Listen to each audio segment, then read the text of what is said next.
Olá, boa noite. Boa noite para todos vocês. Vamos começar a nossa segunda live do desafio.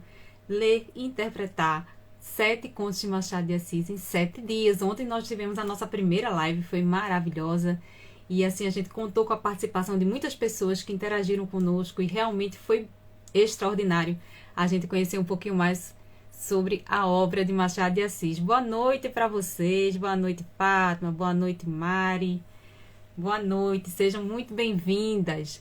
Vamos falar hoje sobre Uma Águia Sem Asas. E aí, o que vocês acharam desse conto? Vocês leram? Coloquem aí pra mim, se vocês leram o conto.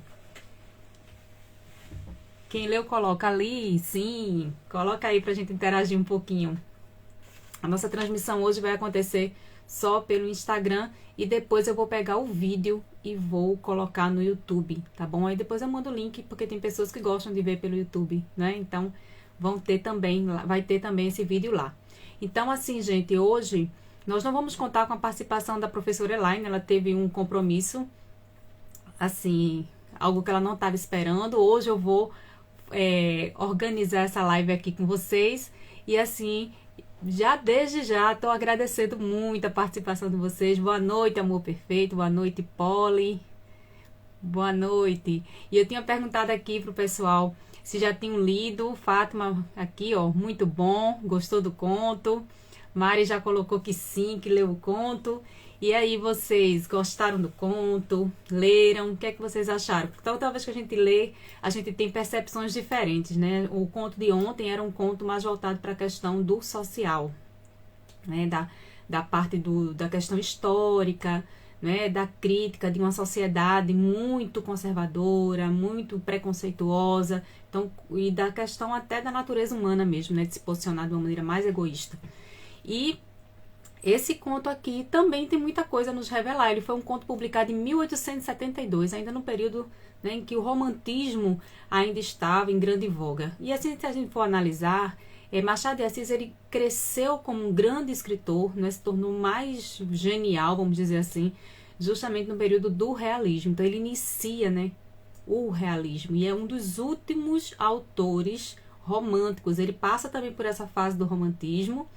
E me parece que mesmo no romantismo ele era totalmente avesso a essa questão muito assim dogmática, engessada da literatura, de seguir exatamente aquele script, e não era bem assim a forma como ele entendia e acreditava que a literatura deveria ser realizada. E por isso que ele se encontra no realismo, porque ele teve a oportunidade de realmente colocar o ponto de vista, mesmo que de uma maneira mais velada, através da ironia, do sarcasmo, mas ele soube fazer isso de uma maneira muito engenhosa, soube fazer muito bem.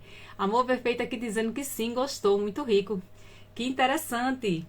Esse conto, inclusive, ele nem é muito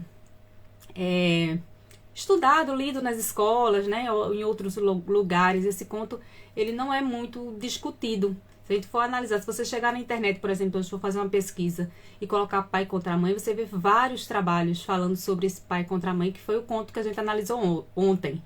Esse daqui já não, ele não tem tanta informação, ou seja, não tem muito, vamos dizer assim, muitos estudos a respeito dele. Mas tem muita coisa interessante, que é o que a gente vai discutir hoje. Então eu vou começar logo fazendo uma provocação. O título do conto é Uma Águia Sem Asas. Agora me diga uma coisa. Quando você, antes de ler o conto, vocês imaginavam o assunto, o tema, do que se tratava? Vocês já tinham uma ideia, assim, uma águia sem asas, do que trataria? Por que esse título, não é? A gente, na verdade, só tem a menção a essa história da águia no final do conto, né? E se a gente for analisar, quando se fala da águia, na verdade é Sara, que é uma das personagens assim principais, né, uma protagonista do conto. Ela se refere ao marido. Boa noite, Adriana. Quando ela se refere ao marido, pergunta onde é que estava a águia. Cortou as asas da águia. A gente vai chegar lá. Mas a provocação que eu quero fazer hoje aqui para vocês é o seguinte: o que é que faz uma pessoa, vamos agora que isso aí, claro, né, que foi uma linguagem simbólica, né, figurada. O que é que corta? O que é que corta? Vamos a vocês que leram aí o conto. O que é que já cortou ou está cortando? O que é que corta a tua asa? Assim, no sentido figurado, né? O que é que corta a minha asa, a tua asa, no sentido assim? Porque privar uma águia, por exemplo, que é visionária, que dá ideia de liberdade, quando você tira as asas, né? Você inibe essa liberdade, né? Você impede a realização de alguma coisa. Nesse sentido, boa noite, autora Eliette, boa noite. Então, vamos pensar aqui, o que é que te tolhe? O que é que te impede? O que é que te faz parar? Né? Porque dentro do aspecto, né, da ideia geral do conto, a gente vai observar que Sara, que é uma personagem principal daqui do conto, ela era uma mulher cheia de ambições, ela era visionária, ela queria muito mais estar voltada ou ter uma mentalidade voltada para a política, para deixar seu nome na história. E o casamento, vamos dizer assim, o casamento com Andrada, que a gente vai explicar um pouquinho, eu vou voltar, gente, porque eu quero que vocês reflitam um pouquinho antes da gente começar a parte do conto em si, da análise. Então, se a gente for analisar, existem algumas circunstâncias, por mais que a gente tenha sonhos, vontades, desejos, existem algumas circunstâncias que podem fazer com que, de fato, as asas sejam cortadas. Que é aquilo que impede, que é aquilo que está ali, empancando, que não te deixa voar, que não te deixa prosseguir. Né? Então, eu tô vendo aqui algumas respostas já. Tô gostando da participação de vocês. Por exemplo, Amor Perfeito disse que é maternidade. Fátima, a decepção com quem se ama é terrível. Sim, também. Glauciane, boa noite. Seja bem-vinda. É a prioridade de construir as asas do meu filho.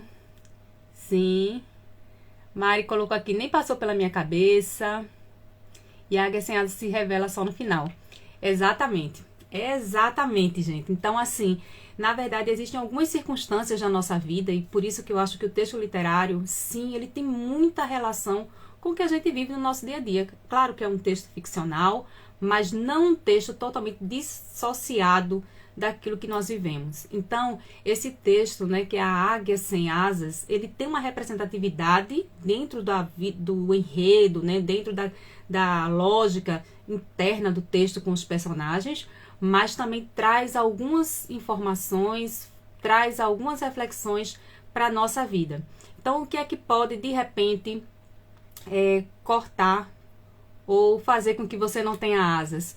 Pode ser você ter medo de alguma coisa, né? Às vezes você tem medo de realizar alguma coisa e aí você acaba ficando sem asas, você não sai do canto, você não voa, você não expande, né? Você não ganha o mundo, o céu não é seu.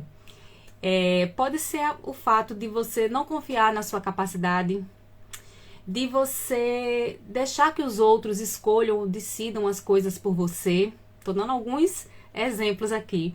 Pode ser você não realizar aquilo que você quer, você fica só no plano das ideias, mas no dia a dia você acaba não realizando. E pode ser você dar valor excessivo aos julgamentos das pessoas ao seu redor. Então, às vezes a gente tem grandes sonhos, grandes projetos, grandes ambições. E ou nós mesmos somos capazes de tolher, de cortar essas asas por todas essas crenças que nós temos, são crenças limitantes que fazem com que a gente acredite que é muito impossível que a gente realize essas ambições.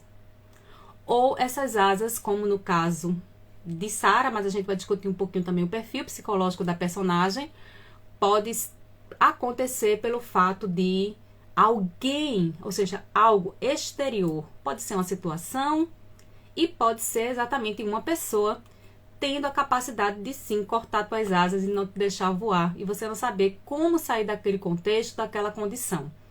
Então a gente precisa aplicar muita coisa para a gente entender bem o que é que Machado de Assis ele quis nos revelar quando organizou, estruturou essa história. Boa noite, Bruna, seja bem-vinda. Amor Perfeito colocou, Machado de Assis consegue ser contemporâneo. Sua obra pode ser usada para ilustrar problemáticas que ultrapassam gerações. Exatamente, Amor Perfeito. Exatamente isso. Porque, assim, são coisas que a gente vê, foi escrito lá no século XIX, mas se a gente tiver um olhar mais crítico, mais apurado, a gente consegue perceber o quanto é atual, o quanto tem relação ou com as nossas próprias vidas ou com as vidas das pessoas que nós observamos ao nosso redor, mas que não é algo distante, porque, na verdade, independente de ter nascido no século XIX, no XX ou no XXI, pessoas são pessoas, a natureza humana é a natureza humana, né? Então, quando ele traça esse perfil, ele é crítico, ele é sagaz, ele é astuto, ele faz, na verdade, praticamente uma análise, vamos dizer assim, praticamente cirúrgica, né, desse universo do interior. Ou seja, é o interior que Machado de Assis quer falar. Ele quer justamente criticar essa sociedade das aparências, né? Eu quero parecer bom, eu quero parecer confiável, mas será que realmente sou? E a gente vai ver que esse conto de hoje, ele traz muito essa situação. Mas só para a gente fazer um resumo da obra, a gente sabe que esse conto em específico, já falei para vocês, foi publicado em 1872, é um conto simples, ele não tem, assim, nada, assim, que possa deixar que a história tenha uma complicação, assim, de ser lida, mas, assim, a gente vai observar o seguinte, a gente vê muito a questão da acidez, né, da sagacidade de Machado de Assis. Eu acredito que vocês tenham percebido, muitas frases aqui são utilizadas com ironia, ele é sarcástico. Tem uma hora aqui que eu li e praticamente eu ri com o narrador, não é que vendo aquela situação, você é levado, porque ele também se comunica. Observaram que ele dialoga? Sim, leitora, vou falar assim, leitora, ou seja, ele estava escrevendo para mulheres. Escrevendo para mulheres, porque na verdade ele queria usar Sara, né, que é a personagem principal, como sendo um símbolo, um modelo, né, para que a gente pudesse se basear na história dela e tirar as nossas próprias conclusões e fazer nossas próprias reflexões. Então, a história começa falando de James Hope, que é um homem que veio da Inglaterra, rico, né, tinha alto poder, se instala no Brasil, gosta tanto do Brasil, porque inclusive há uma citação no texto de que ele gostava do Brasil não só por ter se tornado cidadão no documento, mas também no coração. Quando ele usa essa expressão, ele quer dizer que de fato ele amava estar morando no Brasil. E tem 2 filhos, ele casa com uma mulher aqui do Brasil, né, que já é só citada poucas vezes no texto, mas é a Miss Hope, e ele tem 2 filhos, que é Carlos, que segue a carreira do pai, e Sara, que é a mais jovem, com 22 anos, que, de uma maneira que o texto já faz a pergunta, já nos inquieta no início, existe um questionamento. Por quê? Rica, bonita, bem educada, muitas prendas, né? E solteira. Vamos lembrar que no século XIX, uma moça com 22 anos que ainda não estivesse casada já estava quase ficando para tia, né? Ficou para titia, né? O pessoal usava muito essa expressão. Ah, vai ficar para tia, ou seja, não vai casar. Então, não era comum jovens nessa idade não estarem casadas. Por isso é que ele, o próprio narrador, ele faz esse questionamento para a gente. Mas o que é que tinha de errado com ela? Tão bonita, tão rica. Inclusive, ele faz algumas referências à beleza física de Sara, como que tendo muitos traços de uma estrangeira, né? Pelo fato do pai ser da Inglaterra, ela provavelmente deveria ter alguma feição, algumas características que eram muito parecidas, né? Herdadas, né? Do pai dela. Amor Perfeito colocou: Sara foi uma vítima dos olhos da sociedade. A pressão em mudar seu estado civil aos 22 anos. A vida poderia lhe apresentar outras possibilidades de explorar seu potencial. Com certeza. E assim, se a gente for analisar, existe dentro do texto, a gente vai lendo, a gente vai percebendo assim que parece que foi mulher, tem que ser assim. Gente, a última frase desse conto eu achei espetacular. Depois a gente chega lá, né? Pra gente não adiantar muito. Mas assim, que mostra essa mulher presa, né? Totalmente encarcerada dentro de uma convenção social. Ou seja, ela não tinha liberdade. Ela podia até querer ser. E as mulheres que ousavam ter uma ambição de trabalhar ou de se envolver com outros assuntos que não eram considerados próprios para mulheres, eram consideradas mulheres até vistas com um preconceito. Por que essa pessoa tem esse pensamento? Ah, ela é uma pessoa assim, frívola, uma pessoa que não precisa ter muito respeito por parte da sociedade, dos homens. Então, existia uma pressão social muito grande. Então, essa análise que ele faz aqui e mostra a Sara dentro desse contexto, ela é muito apropriada justamente para a gente perceber como eram os moldes, mas também perceber que será que hoje em dia ainda não existem resquícios dessas convenções? Apesar de toda essa liberdade que a mulher conquistou, mas essa liberdade muitas vezes ainda é cerceada por uma série de pressões e de críticas em relação ao comportamento feminino. Porque isso, né, já vem de lá, ó, lá nessa parte histórica, cultural, né, de uma visão da mulher que como se ela não pudesse ser. Apesar de já termos alcançado muitas coisas e termos tido muitas asas para voar, ainda existe sim um preconceito que muitas vezes não é só do homem, não. Existem mulheres também extremamente machistas, extremamente preconceituosas. Que quando vê uma mulher se dar bem, uma mulher levantar, uma mulher conquistar alguma coisa, muitas vezes ela olha com desdém, ela sempre acredita que o sucesso daquela mulher só se deu por meio de outras questões. Então, se a gente for analisar, isso sim está enraizado, porque faz parte de uma questão de educação, né? De uma educação que realmente já é colocado dentro do próprio meio, né, da família, que mulher tem que fazer isso, que homem tem que fazer aquilo, e a gente vai escutando, vai absorvendo, vai acreditando e vai passando de geração para geração. É claro que a gente não estou generalizando, mas se a gente for analisar, hoje nós estamos no século XXI e ainda vemos sim resquícios dessa educação e dessa visão da mulher muito limitada. Então tem aqui, ó, Mari colocou, naquela época 22 anos já era velha. Sim, já era velha. Inclusive, quando o Machado de Assis, depois a gente vai ver o texto de amanhã, que é a Missa do Galo, né? Quando cita que Conceição, por exemplo, é uma personagem que tem 30 anos. Então, 30 anos já era uma mulher, assim, que já estava praticamente idosa. No século XIX, essa era a visão. Então, as moças realmente casavam muito jovens. E, assim, a partir dos 30, se ela não casasse, ela sofreria toda uma amargura e uma pressão social, assim, até de ser meio que excluída socialmente porque não tinha casado, porque não tinha constituído uma família. Então, a mulher é vista, e a gente vai ver que o texto também trata muito disso. Ou seja, ela é vista e ela é feita para casar. Só casar, cuidar dos filhos e organizar a sua casa. Então, essa era a visão, né, da sociedade do século XIX. Não só o século XIX, isso depois vai para XX, e a gente vai chegar lá. Mas nesse período contextual aqui, da questão do texto, sim, era a mulher para cuidar ter filhos e cuidar da casa. Essa era a visão aqui, a gente vê isso claramente no texto.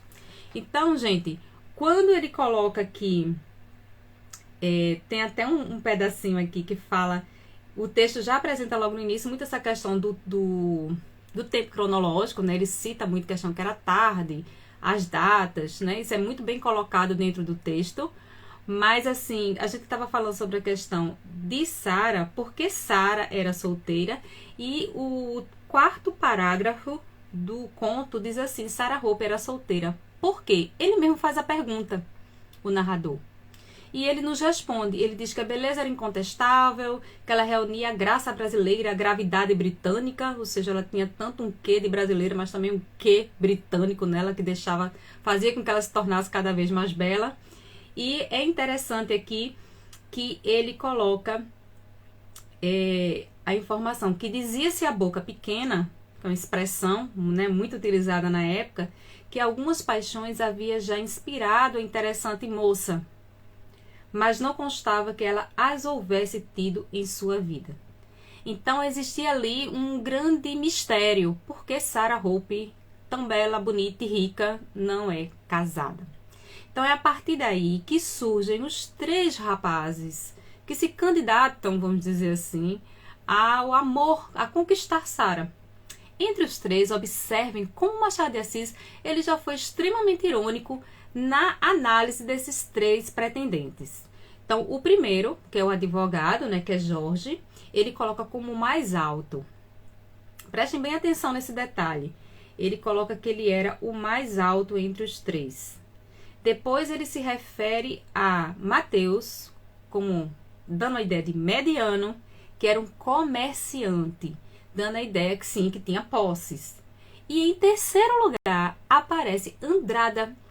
E Andrada ele coloca que era o mais baixo. Não acredito, em hipótese nenhuma, que essa ideia de alto, do meio e baixo tenha sido colocada dentro do texto de maneira aleatória.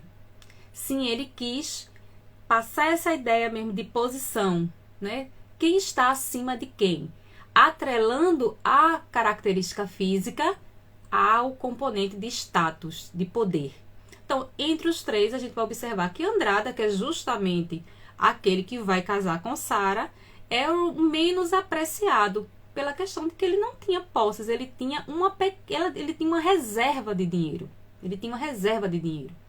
E ele era o mais baixo em estatura e tinha uma reserva de dinheiro, tá bom? Então, ele usa só a questão aí da estatura deles para, vamos dizer assim, dar essa floreada na linguagem, né? Criar uma simbologia, né? Na verdade, é um texto literário. Mas ele associa a estatura também à classe social, tá bom? Bem interessante aqui a maneira como Machado de Assis, ele faz essa caracterização. Inclusive aqui, ó, eu vou frisar aqui sobre Andrade, ele coloca assim, deixa eu ver se eu acho aqui, gente. O mais baixo não era coisa nenhuma. Ó, o mais baixo não era coisa nenhuma. Tinha algum pecúlio. Pecúlio é reserva, uma reserva de dinheiro que ele tinha, uma economia, né? E chamava-se Andrade. Estudara medicina, mas não tratava doentes. Por glória da ciência e sossego da humanidade. Essa frase aqui, tem ironia ou não tem ironia por parte do Machado de Assis? O que é que vocês acham? Digam aí. Ele dizer que o rapaz fez medicina, mas isso era muito bom, né? Porque ele coloca aqui que por glória da ciência e sossego da humanidade ele não exercia a profissão. Ou seja, ele era muito ruim como médico, né? Então a gente já vai observando que ele é menor em estatura, né? Ele tem só uma reserva e até a profissão, até o estudo que ele fez não servia para absolutamente nada. Então, dentre os três, se a gente for analisar assim, no balaio, ele é o pior. Seria o pior candidato para Sara. Mas vamos observar que, apesar de não ser bom médico, ele era muito esperto e muito enganador, gente, muito enganador. Perceberam isso? Não dá uma revoltinha, não. Vocês não ficaram um pouco revoltadas, não? No final, nossa, como ele é enrolão, o tal do Andrade, né? Muito, muito, muito. Ele soube ser esperto, ele prestou atenção na vítima, né? Ele queria conquistar, ele queria casar. Inclusive, ele é um dos rapazes que citam que quer casar por curiosidade, porque ele queria saber se casamento era uma coisa boa ou era uma coisa má. Então, não era por amor, ou seja, era uma coisa fútil para ele. Eu quero saber como é que é, né? Ele coloca isso aqui no texto. E o interessante é que os rapazes, depois de um tempo, fazem amizade lá com o James Hope, começam a frequentar a casa, mas começam também a ter um juízo de valor em relação a Sara, porque ela não era muito de dar brecha para eles, não. Eles estavam querendo se aproximar, mas ela foi até considerada pelo Jorge, né, o advogado, como uma pessoa fria. Ela deve ser uma namoradeira, ela fica lá meio que vamos dizer assim, se mostrando, mas ela na verdade não quer nada, ela só quer esnobar. Então essa seria a primeira impressão por parte de Jorge em relação a ela. Mari colocou, ironia tinha de sobra, mas só fica claro depois. E Fátima Astuto Andrade desvendou a alma da jovem. E Amor Perfeito colocou, conforme revelado no texto, Sara possuía escolaridade, o que pode justificar a falta de prioridade em arranjar um casamento precoce. Ela tinha ambições e procurava por alguém com a mesma afinidade. exatamente isso. E eles ficaram muito, vamos dizer assim, preocupados em descobrir o que poderia realmente chamar a atenção dela. Porque me parece que todos os artifícios que comumente eram fáceis de utilizar com outras moças não funcionavam com Sarah. E aí eles ficaram muito preocupados. E agora, como é que a gente vai fazer? Né? Para ter Sarah aqui com a gente, né? Para conquistar, com a gente não, né? Para tentar conquistar Sarah. Então, eles ficaram ali preocupados. O que é que ela tem? Por que ela é tão misteriosa? Por que essa mulher não dá brecha pra gente? Porque não, a gente conta umas coisas que não são do interesse dela. E essa questão da escolaridade, da posição que ela tinha, de leitura, a gente vai ver uma parte em que ela está lendo, ele presta atenção, né, que ela estava lendo um livro sobre Catarina de Médici. Então a gente vai observando que ela era uma mulher inteirada, que lia, que conhecia outros assuntos. E isso fazia com que ela tivesse a ambição de ser mais que uma dona de casa. De fato, né, como Amor Perfeito colocou aqui, não seria interesse dela. O que ela ganharia com isso, né? Casando e tendo que deixar todas essas ambições para ser uma mulher convencional. Então, provavelmente era isso que passava na cabeça dela. Mari colocou: o casamento já começou errado quando ele começa como uma aposta. Sim. Inclusive, o narrador, ele coloca até... eu vou achar aqui para ler para vocês. Mas ele faz até uma afirmação, no sentido assim, isso não é uma coisa boa. Né? Isso não é algo que fosse legítimo, ou que fosse, vamos dizer assim, ético, né, de ser feito. E aí eles tramam, né, eles se encontram, eles primeiro ficam um tempo assim, um notando que o outro estava interessado nela, até que eles conversam claramente sobre o assunto e fazem um acordo. Quem conquistar Sarah vai avisar que foi o grande Felizardo e os demais vão desistir da conquista. Então eles fizeram um acordo ali que cada um ia encontrar seus meios de descobrir o que poderia fazer com que ela, vamos dizer assim, cedesse a investida, né, deles, e aquele que conseguisse primeiro iria ter a responsabilidade de contar os demais que tinha conseguido e os demais iriam se afastar. Então já foi feito um acordo. E se a gente for analisar, quando um acordo é feito nesses parâmetros, a gente percebe claramente a ausência do amor. Nenhum dos três, de fato, eram apaixonados por Sarah, né? Inclusive, até o próprio Andrade, ele faz uma gracinha com o Mateus, né? Ele diz assim, que você está apaixonado. De repente, ele estava mais envolvido ou interessado pela beleza dela. O fato de você admirar e achar uma pessoa bonita não significa que você é apaixonado ou que ama aquela pessoa. Então, eles estavam muito mais fascinados com o prestígio, com o status social, com a beleza física de Sarah, do que propriamente com a personalidade, com a essência dela. Então, se a gente for analisar, amor ali não tinha, pelo menos na minha concepção, de acordo com o que eu fui lendo, não percebi em nenhum momento que existisse um amor, mas assim, uma convenção, algo que era formal, que era social e que eles queriam executar, porque para eles, se era para casar, que fosse com uma mulher rica e bonita, né? Então, para eles era interessante nesse sentido. Tá aqui agora, sim, Mari colocou, né? O casamento já começou errado, esse eu li, foi quando ele começa com uma aposta. Amor Perfeito colocou: Sarah não foi verdadeiramente valorizada por nenhum dos três, foi muito mais orgulho ferido e questão de honra em conquistar. Isso mesmo. E se a gente for ver, existem casos, viu?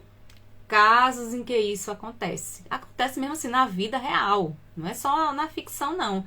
De, por exemplo, tem um homem que porque ficou chateado, porque se achava, né, o bambambam, o bonitão, e aquela mulher não deu atenção a ele, como ele achava que deveria ser, né, colocado no pedestal, muitas vezes ele quer conquistar aquela mulher só para provar que ele é muito bom. Mas não existe amor nisso. Então, muitas vezes ela é quem se apaixona por ele. Mas ele não tem nenhum tipo de paixão. Na verdade, ele só quer validar o sentimento, vamos dizer assim, narcisista dele, né? De se achar melhor, mais bonito, mais interessante. Como assim? Ele acha até uma ofensa mesmo. Como assim? Como ela ousa, né? Não está aos meus pés. Aí ele já se sente preterido, já se sente com orgulho ferido. É exatamente isso, Amor Perfeito. E Amor Perfeito pro Tom não foi uma conquista pela pessoa que ela era, sim, e um troféu que seria guardado. Bruna colocou: Machado entendia muito bem de relações humanas. Sim, exatamente. Então, assim, quando ele fala dessas relações, ele realmente quer fazer com que a gente reflita sobre essas instâncias. A gente, é assim, gente, se a gente for analisar, quando a gente está vivendo o momento, a situação, muitas vezes é esse tipo de situação que aconteceu com ela, né? Se fosse acontecer na vida real, seria até um pouco difícil de perceber da parte dela esse interesse, a não ser que ela tivesse muita experiência, já tivesse passado por algumas situações na vida e já tivesse um pé atrás com determinadas situações. Mas estamos falando de uma moça de 22 anos. E se a gente for analisar, é muito comum que ela até achasse, como o próprio texto coloca aqui, que ela era um pouco irônica, olhava para eles assim, como assim, ah, que bando de bobo, não é? Meio assim, como se ela tivesse um nível acima. Mas, na verdade, ela também era uma moça inexperiente. Ela também não tinha, né, essa maturidade nas relações com namorados, isso e aquilo. Tanto que o próprio texto coloca que ela não tinha nem namorado. Então, talvez aqueles rapazes tenham feito com que ela se sentisse até lisonjeada. Olha, eles estão tudo aqui atrás de mim, mas eu é quem decido, né, com quem eu vou ficar ou se quero ficar. Então, a gente vai analisando que ela também pode ter se sentido até um pouco lisonjeada, né, massageou o ego dela, mas ela não imaginava que fosse chegar ao ponto que chegou, de casamento e depois de uma grande decepção com a farsa, né, porque, na verdade, Andrade, aquilo foi uma farsa, né? Ele pintou uma coisa que não existia só porque tinha o interesse ali da conquista e do casamento. Amor Perfeito coloca aqui: Andrade não sustentou por muito tempo e nem se esforçou em ser o personagem que ele criou para conquistá-la pós-casamento. É exatamente isso. Porque chegou um momento... É aquela coisa, gente. É como... uma pessoa... ela pode estar muito convicta e interessada no fingimento, ou seja, ela quer fingir, ela quer enganar. Então, ela cria formas de tentar conquistar alguém passando uma coisa que ela não é. Mas até quando isso se sustenta? Não demora muito, porque você acaba se contradizendo, você acaba mostrando que nem você suporta ser um personagem durante tanto tempo. E eu acredito que foi justamente isso que aconteceu com Andrade. Mari colocou: Andrade era muito ambicioso, se pensar bem, tem que admitir que os três se dedicaram muito para conquistar Sara. Ou seja, ele e Andrade nem se conhece. Ó, a primeira investida que o texto coloca aqui foi da parte de Jorge, né? Ele entende que Sara é uma romântica e começa a ler aqueles textos poéticos da literatura que nem ele mesmo sabia. Vamos prestar bem atenção. Todos eles, e aí eu vou tirar um pouquinho Mateus, porque ele correu logo, ele viu que não ia dar para ele, porque já tinha ideia do que tinha acontecido com Jorge. Eles já começam mentindo.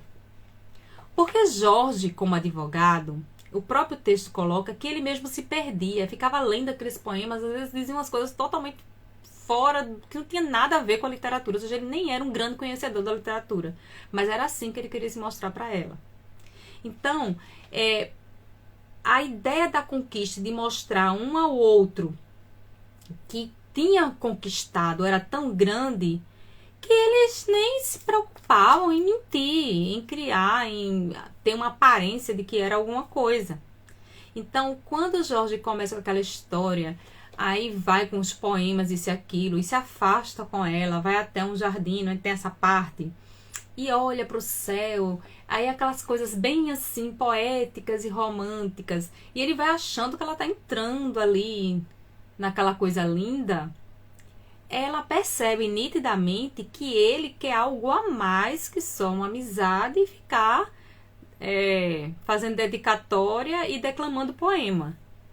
Só que ele se empolgou tanto, e aí ele não entendeu que o fato dela ter escutado, ou de repente não ter sido claro o suficiente para dizer assim, olha, não tô afim, porque ela não disse, ela olhou, depois desviou o olhar e ficou por ali mesmo, né? Arrumou um jeito de sair do jardim rápido, que era para não acontecer nada além. E também não disse nada. O que é que ele faz? É quando ele escreve aquelas cartas, gente, foram 26 páginas. Falando do amor, da coisa mais linda, perfeita, maravilhosa, idealizada. E aí, quando ela lê, ela pede para o irmão devolver a carta. A devolução da carta é um posicionamento da parte dela direto, dizendo assim, olha, não tenho nenhuma intenção com você. Vamos continuar sendo amiga, como o próprio irmão diz, porque ela é dessa forma, mas eu não quero que você leve a mal, ou seja, o irmão cheio de dedo, mas devolve a carta. Então aquilo para ele ali foi assim, o final do final, ou seja, não deu certo, ela realmente não quer nada comigo. E aí chega a vez de Mateus. Só que Mateus, dentre os 3 rapazes, ele é justamente aquele que passa pouquíssimo tempo, ele desiste logo. Deixa eu ver se eu acho aqui a partezinha que fala de Mateus. Sim. Mas antes de eu falar essa partezinha de Mateus, como eu já citei para vocês, tem uma parte que ele diz assim, não se falou muito nisto, aparentemente era uma coisa insignificante, um incidente sem resultado na vida prazível daquela abençoada solidão. Assim seria para os outros. Para Andrade foi um raio de luz, ou pelo menos um indício veemente. Notou ele que Sara ouvira a notícia, porque foi assim, depois que o Mateus desistiu, quer saber, isso não vai dar certo para mim não, ele saiu logo, então chegou a vez dele. Quando chegou a vez dele, ele pensou o seguinte, bom, romantismo exagerado não deu certo. O outro praticamente não foi atrás daquela convicção, porque Mateus tinha, que seria que ela está procurando um homem ideal. Então ele achava, não é isso, tem alguma coisa a mais. E aí Andrade, ele foi esperto, porque ele achou o seguinte, não tem nada a ver com o outro, com a visão do outro, tem a ver com a visão dela. O homem que ela quer encontrar tem que ser alguém que reflita as convicções dela. E ele foi muito esperto, ele percebeu. Só que ele percebeu porque ele foi, sim, um grande observador. Olha, gente, pra mim ele foi ali, né? Ele ficou estudando a vítima dele. Como é que ele ia fazer para pegar o ponto fraco dela. E realmente ele consegue. Amor Perfeito colocou... Não, Fátima antes colocou, né? Para a Sara só restou a desilusão. É verdade. E Amor Perfeito colocou... Jorge perdeu o tom ao escrever aquelas páginas metafóricas, imaginando que a mulher letrada goste dessa tratativa. E depois, pouco esforço em conhecer a essência feminina. Exato, porque assim, é aquela coisa do estereótipo, do modelo, da receita. Se uma gosta, todas gostam, né? É mais ou menos essa a ideia, porque é muito superficial, é muito simples, é muito comum. Ele nem quis se aprofundar. Na verdade, o que fez com que Andrade casasse com Sara foi porque ele foi além disso. Ele foi um grande observador, ele prestou atenção no que é que ela queria. E ele não se deixou levar, vamos dizer assim, por esse clichê, por essa atitude muito comum, que não inspirava, não tinha nada de extraordinário, né? Se a gente for analisar. Mas aqui nesse trecho que eu estava lendo para vocês, então ele começa a observar. E nessa observação tem assim, notou ele que Sara ouvira a notícia com atenção profunda demais para o seu sexo. Isso aí foi para a história lá do ministério, e que ela ficou muito interessada. O mundo caminha bem sem o ministério. Houve lá aquela conversa entre as amigas que escutaram. A outra disse, vou rezar pelo ministério. Mas ela ficou interessada, então ele prestou atenção. E essa frase aqui, uma atenção profunda demais para o seu sexo, ou seja, querendo dizer que mulheres não estariam comumente interessadas em política. Então veja a visão de mundo que já está contida aqui nessa frase. Ou seja, tinha a ver com sexo, quer dizer que uma mulher ela não podia se interessar por política. E tem uma parte aqui também em que ele observa que ela está lendo o livro e ela diz, era uma história de Catarina de Médici, e ele ficou muito atento a essa característica dela, ou seja, essa forma que ela tinha de ver as coisas, que era bem diferente do convencional, do que a maioria das moças, ou o que eles achavam, né, que sabiam a respeito das moças. Também tem isso aqui. Então tem aqui, deixa eu ver, esse aqui é o 6, vamos lá, deixa eu ver o 7. E diz assim também, Sara não era assim.